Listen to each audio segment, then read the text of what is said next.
রাসূলুল্লাহ সাল্লাল্লাহু আলাইহি ওয়াসাল্লামের জীবন ছিল ত্যাগ, ক্ষমা, সততা এবং ধৈর্যের এক উজ্জ্বল দৃষ্টান্ত। তার জীবনের অসংখ্য ঘটনা থেকে আমাদের শেখার অনেক কিছু আছে। তার জীবনের ৩টি অত্যন্ত অনুপ্রেরণামূলক ও প্রভাব বিস্তারকারী ঘটনা, দীর্ঘ ১৩ বছর মক্কায় কাফেরদের অত্যাচার, অবিচার ও উপহাস সহ্য করার পর এবং মদিনায় হিজরত করার পরও কুরাইশরা আল্লাহ রসুল সাল্লাল্লাহু আলাইহি ওয়াসাল্লাম ও তার সাহাবীদের শান্তিতে থাকতে দেয়নি। একের পর এক যুদ্ধ চাপিয়ে দিয়েছিল। কিন্তু অষ্টম হিজরিতে যখন রসুলুল্লাহ সাল্লাল্লাহু আলাইহি ওয়াসাল্লাম ১০,০০০ সাহাবী নিয়ে বিজয়ী বেশে মক্কায় প্রবেশ করলেন, তখন পরিস্থিতি সম্পূর্ণ বদলে গেল। যারা একসময় তার রক্ত তৃষ্ণার্ত ছিল, তারা আজ তার সামনে ভয়ে কাঁপছিল। কিন্তু আল্লাহ রসুল সাল্লাল্লাহু আলাইহি ওয়াসাল্লাম প্রতিশোধের পরিবর্তে মানবতার এক অনন্য নজির স্থাপন করলেন। তিনি কুরাইশদের জিজ্ঞেস করলেন, হে কুরাইশরা, তোমরা আজ আমার কাছ থেকে কেমন আচরণ আশা করো? তারা বলল, আপনি দয়ালু ভাই এবং দয়ালু ভাইয়ের ছেলে। তখন রাসূলুল্লাহ সাল্লাল্লাহু আলাইহি ওয়াসাল্লাম বললেন, আজ তোমাদের বিরুদ্ধে আমার কোনো অভিযোগ নেই। তোমরা সবাই মুক্ত, যে যার ঘরে চলে যাও। শত্রুদের প্রতি এমন অবিশ্বাস্য ক্ষমা দেখে মক্কার হাজার হাজার মানুষ স্বেচ্ছায় ইসলাম গ্রহণ করেছিল।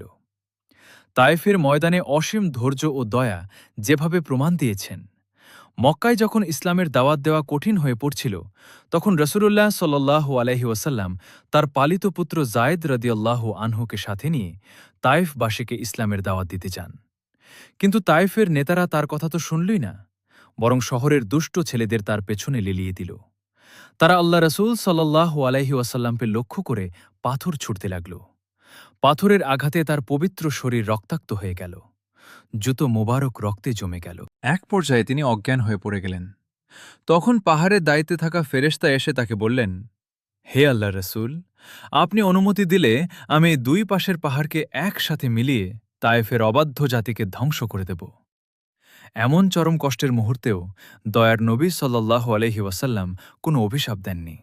তিনি বললেন, না, বরং আমি আশা করি আল্লাহ তাদের বংশধরদের মধ্য থেকে এমন সন্তান তৈরি করবেন যারা কেবল এক আল্লাহর ইবাদত করবে এবং তার সাথে কাউকে শরিক করবে না।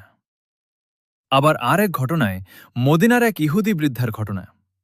মক্কায় এক ইহুদি বৃদ্ধা বাস করতেন, যিনি রসুলুল্লাহ সাল্লাল্লাহু আলাইহি ওয়াসাল্লামকে তীব্র অপছন্দ করতেন।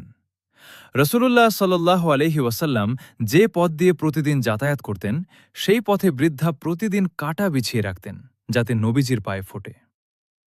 আল্লাহ রসুল সাল্লাল্লাহু আলাইহি ওয়াসাল্লাম প্রতিদিন সেই কাঁটা সরিয়ে হাসি মুখে চলে যেতেন, কখনো রাগ বা প্রতিশোধ নিতেন না। একদিন সকালে রসুলুল্লাহ সাল্লাল্লাহু আলাইহি ওয়াসাল্লাম যাওয়ার সময় দেখলেন পথে কোনো কাঁটা নেই। তিনি ভাবলেন, প্রতিদিন যিনি এখানে কাঁটা রাখেন, আজ নিশ্চয়ই তার কোনো সমস্যা হয়েছে। খোঁজ নিয়ে জানতে পারলেন বৃদ্ধা তীব্র অসুস্থ হয়ে বিছানায় পড়ে আছেন। রসুলুল্লাহ সাল্লাল্লাহু আলাইহি ওয়াসাল্লাম সরাসরি বৃদ্ধার ঘরে গেলেন, তার সেবা শুশ্রূষা করলেন এবং তার সুস্থতার জন্য আল্লাহর কাছে দোয়া করলেন। বৃদ্ধা চোখ মেলে নিজের পরম শত্রুকে তার মাথার পাশে সেবারত দেখে চোখের পানি ধরে রাখতে পারলেন না। তিনি বুঝতে পারলেন, একজন সাধারণ মানুষ এতখানি মহান হতে পারেন না। তিনি নিশ্চয়ই আল্লাহর সত্য নবী। বৃদ্ধা তখনই নবীজির হাতে হাত রেখে ইসলাম গ্রহণ করেন। শিক্ষণীয় বিষয়, রসুলুল্লাহ সাল্লাল্লাহু আলাইহি ওয়াসাল্লামের জীবনের এই ঘটনাগুলো আমাদের শেখায় যে বলপ্রয়োগ বা প্রতিশোধ নয়, বরং সুন্দর চরিত্র, ক্ষমা এবং দয়ার মাধ্যমেই মানুষের মন জয় করা সম্ভব।